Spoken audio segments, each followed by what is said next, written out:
রমজানের পর থেকে মুরগির বাজারে স্বস্তি থাকলেও আবারও তা ঊর্ধ্বমুখী। সপ্তাহ ব্যবধানে ব্রয়লার ও সোনালিতে দাম কেজিতে বেড়েছে 10 থেকে 20 টাকা পর্যন্ত, আর 50 টাকা পর্যন্ত বেড়েছে দেশি মুরগির দাম। সরকার দানামো এটে দেন সিন্ডিকেট দেন না হয়, সিন্ডিকেট হলে মুরগির রেট উল্টাপাল্টা হয়ে যাবে। পুরো মার্কেটে ইমব্যালেন্স হয়ে রয়েছে, কোনো একটা দাম হয়তো বাড়তেছে, কোনো একটা দাম কমতেছে।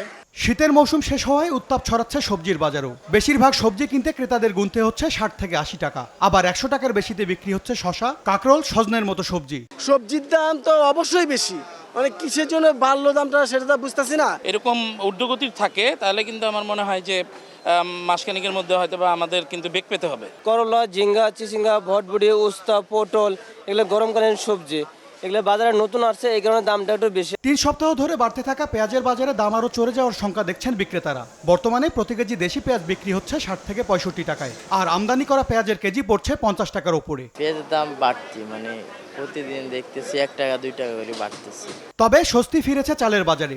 সপ্তাহ ব্যবধানে মিনিকেটের দাম কেজিতে 7 থেকে 10 টাকা কমতির খবর জানিয়েছেন কারওয়ান বাজারের বিক্রেতারা। মোটা চালের দামও কমেছে কেজিতে 3 টাকা। যে চাল 88 টাকা ছিল ওটা এখন 79 টাকা চলতেছে।